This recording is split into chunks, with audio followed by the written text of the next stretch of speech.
Hello everybody, my name is Lady Cantor, and today I'm going to talk about a systematic review that we performed with my colleague Harold Taborda. This systematic review was about work-related voice disorders among telemarketers. We decided to do this research because also we know that voice disorders are very important among these workers. There is not well known how much is the occurrence of voice disorders among these occupational voice users. As we know, telemarketers are considered occupational voice users because they relied on their voices to perform their jobs. And voice disorders are highly prevalent among occupational voice users. Some of the most common vocal symptoms are sore throat, vocal fatigue, and vocal effort.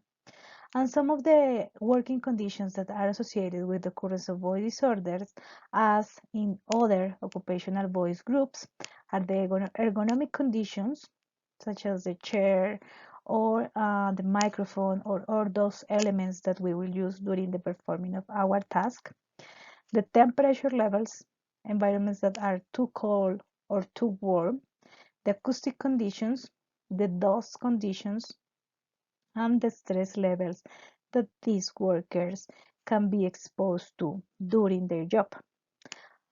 Although we know that in occupational voice users these conditions are true, it is not completely known how this is having an effect among telemarketers. For this reason, we perform this systematic review to try to define how much is voice disorder as a health problem among these workers. In order to do this, we defined a search script that was composed by two aspects. The first element was related with the communicative problem that we wanted to analyze, that it was voice disorders. And the second element was related with the population that we wanted to explore, that it was called center workers.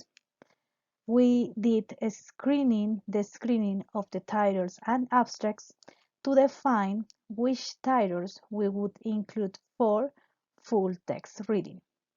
But before doing that screening, we run the script in 5 different databases.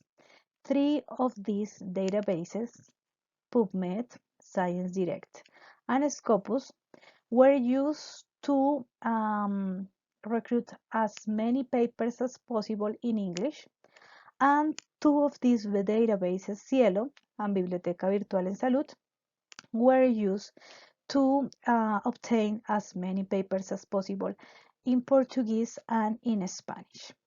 After we did our searching on those databases, we obtained these results. So in Biblioteca Virtual en Salud, we obtained 13 publications.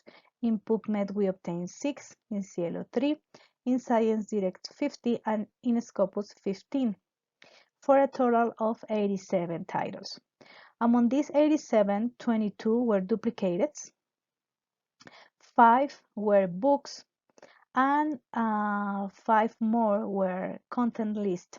So they were not index manuscripts, and for this reason they were excluded from our systematic review. We end up in this first part with 55 titles, and we organize those titles on an EndNote library. And from here, we read titles and abstracts to define how many publications we would include for full review. Among those 55, we exclude 12 because they were not about voice disorders among telemarketers. They were talking about teachers or singers. We exclude 19 because they were talking about other voice topics, but not voice disorders among telemarketers. We exclude 4 because they were about patients with voice disorders. We exclude 5 because they were about interventions, but they were not mentioning the prevalence of voice disorders among telemarketers. And we exclude 3 because they were in Italian. We end up then with 12 titles, but among these 12 that we read on full text, we exclude 5 because they were not reporting prevalence values of voice disorders among telemarketers. So at the end, for this systematic review, we end up with 7 titles. And these are the results of these 7 titles. Most of the included publications, as you can see, were published from Brazil and Chile. And as we also can see in the time, it seems that we start doing research on this topic from 2008, at least those publications that are reporting prevalence values of voice disorders among telemarketers. The studies had a very diverse sample size.